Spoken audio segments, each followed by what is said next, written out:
They will try to judge you, write you off as Looney Tunes. I don't give a fuck shit about judgment like that, though, because I know who I am. And I know that I have to use both, okay? But I have two different kind of theories about narcissism and relationships, my relationship, between the psychological world and the scientific explanation, where you would have codependency, trauma bonding, different toxic dynamics that were going on, childhood wounds being triggered, different things going on. And then on the flip side of that, I have the spiritual perspective that my partner and I did discuss many times. Is just food for thought, philosophical ponderings, if you will, and got very interested in the twin flame theory. And I studied and researched that for many years. I know there's tons of theories out there, but I personally believe that we are our own twin. That it is not somebody outside of us. It's not our boyfriend or our girlfriend. Oh my God, they're going to complete us. Stop hanging on to that shit, or you'll never get your twin flame back. It's not about that. It's about letting them go and finding yourself. And I've known that for many years, and I've actually had to do it in another relationship before this one. I've actually been through this a couple times, okay? This toxic, narcissistic, it was a pattern in my life for a while because of my own unhealed wounds and things I needed to work on and grow. And I have over the years. Every situation had something to teach me. And so here we are in my spiritual side. These things come into your life for a purpose. And I know a lot of people will get fighting mad about this, but it is what it is. Okay, these are just theories with me, things that I feel. They come to make us face things that we haven't been wanting to face. Even if we thought we had faced it already. Even if we thought we had worked through that already. And so, I feel like we are our twin flame. We are our higher self, okay? You'll hear that a lot in spiritual communities and literature. That we have a higher version of ourselves. That we are in this third dimensional reality, always trying to align with our higher consciousness, maybe, if you will, the best and highest version of ourselves that doesn't act out of ego, okay? It doesn't act out of pride, guilt, shame, lust, fear, doubt, envy, all that. Doesn't act as much out of that anymore, like the wounded inner child, but ascends into a higher level of consciousness while here in this dimension, this third dimension on earth. And boy, it is hard. Now, I will say this. In this realm, all that spiritual kill your ego, you can't do that shit while here in the third dimension, okay?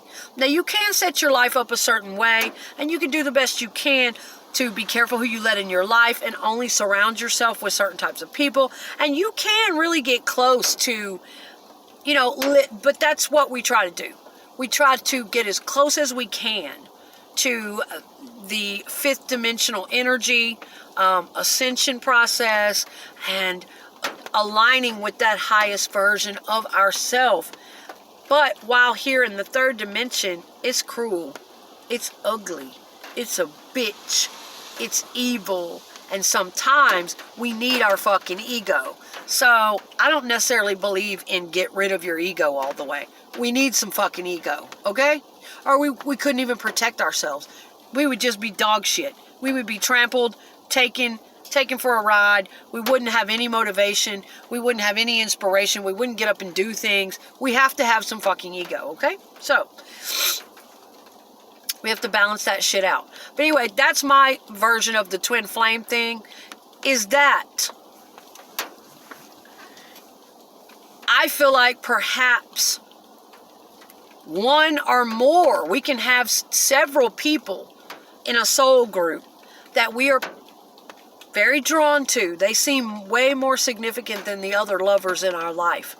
We have more work to do with them. We go through a lot of spiritual concepts and a lot of learning together with particular people more than we did others.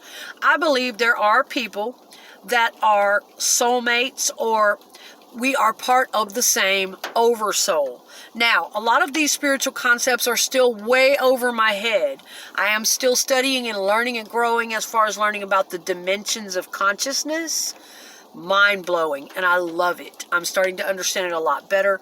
The ascension process and ascending in our levels of consciousness, and I really feel that. I really feel that kind of thing when it's happening to me.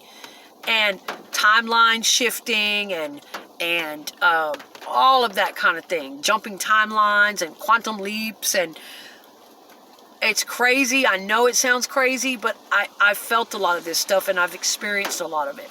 But I do feel like there are very significant people, if not everyone's on the twin flame journey. Not everyone's on a highly spiritual journey. That's cool. Live your life.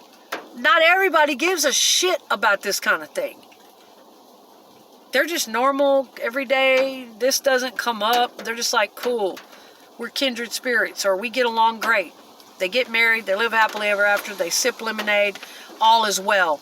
I wanted that kind of relationship, believe me.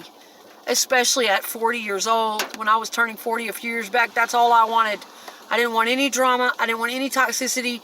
I know people think if you get into a toxic relationship that you are caught in that spin of desiring that and oh, no. I know what the therapist is thinking. I know what the higher ups are thinking. No, it's not. They taught me well. It wasn't that. I was not caught in an unaware loop. There were some other things going on, though, okay? But not everybody is having a twin flame journey. Not everyone. So you see where this is going to get weird.